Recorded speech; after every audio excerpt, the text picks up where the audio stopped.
This video explains how to use the power saving settings on your GSW-H1000 watch.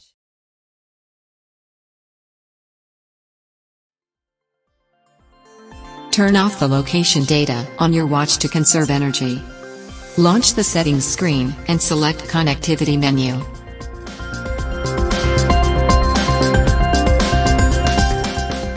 Scroll down to location settings and turn it off.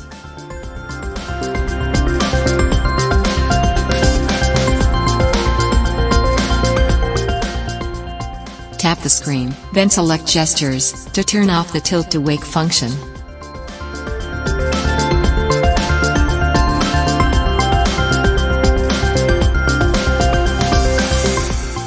Turn off the always on screen function from the settings.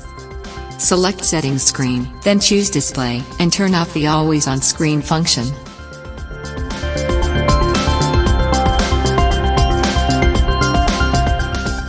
Decrease the screen brightness to reduce power consumption.